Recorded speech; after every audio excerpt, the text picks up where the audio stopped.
Hello friends, data structure सीखने की इस सीरीज में आज हम देख रहे हैं स्ट्रिंग को रिवर्स करने का प्रोग्राम। प्रीवियस वीडियो के अंदर हमने देखा था कि रिवर्स स्ट्रिंग का एल्गोरिथम कैसे वर्क करता है। तो अगर हम उसी एल्गोरिथम को यहाँ पे इंप्लीमेंट करना चाहें तो हमें एक फंक्शन की जरूरत पड़ेगी और उस फंक्शन का नाम हम रखेंगे str_rev, जिसके अंदर हमें एक स्ट्रिंग ऐसा पैरामीटर के तौर पे पास करनी पड़ेगी। तो यहाँ पे हम लिखते हैं कैरेक्टर org और एरे। उसके बाद एल्गोरिथम का सबसे पहला स्टेप था i इज इक्वल्स टू 0, तो वो यहाँ पे हम लिख देते हैं। उसके बाद हमें एक स्टेप को रिपीट करना है, तो उसके लिए हम यहाँ पे एक लूप ले लेते हैं, लेट अस से व्हाइल लूप, और उसके अंदर कंडीशन के तौर पे हमें रखना पड़ेगा कि जब तक हमारी ओरिजिनल स्ट्रिंग यानी कि हमने जो एज अ पैरामीटर के तौर पे पास की है उसका ith कैरेक्टर अगर नल कैरेक्टर नहीं है तब तक हमें i प्लस प्लस करना है। उसके बाद हमने एक और वेरिएबल लिया है j, और जिसकी वैल्यू हमने 0 से इनिशियलाइज की। एंड उसके बाद हमने फिर से एक रिपीट वाला स्टेप लिखा है, यानी कि हम यहाँ पे व्हाइल लूप लिखेंगे, जहां पे कंडीशन के तौर पे हमने रखा है कि i की वैल्यू जब तक 0 ना हो तब तक हमें ये लूप को एग्जीक्यूट करना है। और उसके अंदर हमें टोटल 3 स्टेप्स लिखने हैं, और जो 3 स्टेप्स है कि i is equals to i minus 1, उसके बाद reverse of j is equals to original of i, and उसके बाद j is equals to j plus 1। अब ये लूप खत्म हो जाए उसके बाद हमने लिखा है कि reverse of j is equals to null, and last में हमने जो भी रिवर्स की वैल्यू है उसको रिटर्न की है, यानी कि हम सिंपली यहाँ पे लिख देंगे कि रिटर्न rev। अभी यहाँ पे rev यानी कि रिवर्स और कुछ नहीं है लेकिन एक स्ट्रिंग है, और स्ट्रिंग को हमें रिटर्न करनी है, तो हमें रिटर्न टाइप के तौर पे लिखना पड़ेगा कि कैरेक्टर एरे। और सी के अंदर हम एरे को रिटर्न टाइप के तौर पे जनरली नहीं लिखते, तो इसी वजह से हम यहाँ पे सिंपली लिख देते हैं कि void, यानी कि हमारे फंक्शन का रिटर्न टाइप void होगा। यानी हमने यहाँ पे जो रिटर्न स्टेटमेंट लिखा है उसको हमें कमेंट करना पड़ेगा, यानी कि यहाँ पे जो हमें रिवर्स नाम की वैल्यू मिली उस रिवर्स नाम की वैल्यू को हमें एज ए पैरामीटर के तौर पे पास करना पड़ेगा।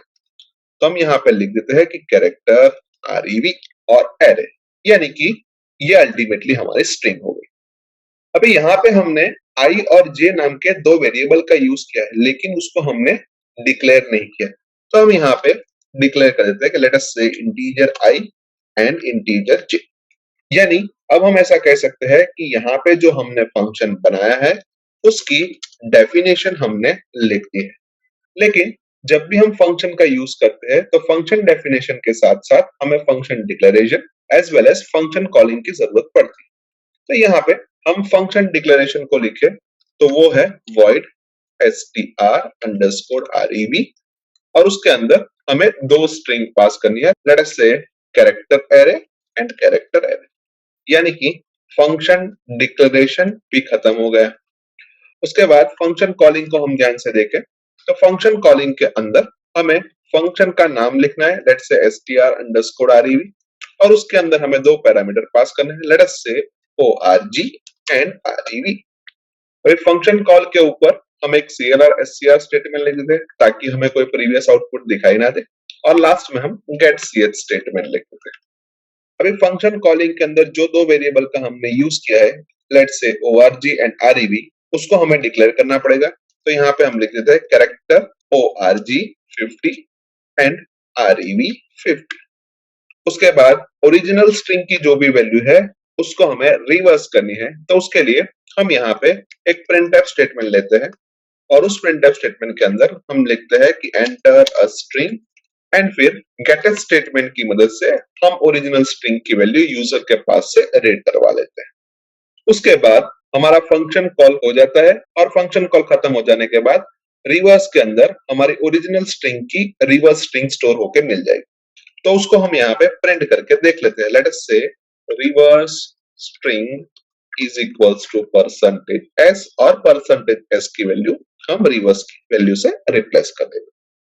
यानी अब हमारा पूरा कोड हम लिख चुके हैं, तो लेट अस से उसको हम टेस्ट करके देख लेते हैं।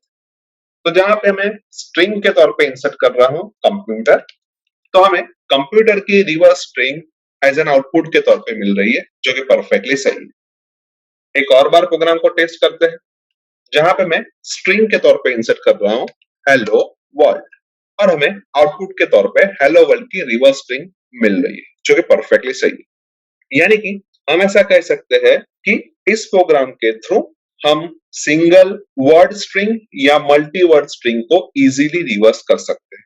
और ये जो हमने रिवर्स ऑपरेशन किया है वो हम 50 कैरेक्टर तक की स्ट्रिंग के लिए ही कर सकते हैं, क्योंकि हमने यहाँ पे ओरिजिनल स्ट्रिंग की साइज और रिवर्स स्ट्रिंग की साइज 50 ली है। अगर हमें उससे ज्यादा कैरेक्टर की स्ट्रिंग का रिवर्स करना है तो हमें सिर्फ दो जगह पे चेंज करना पड़ेगा।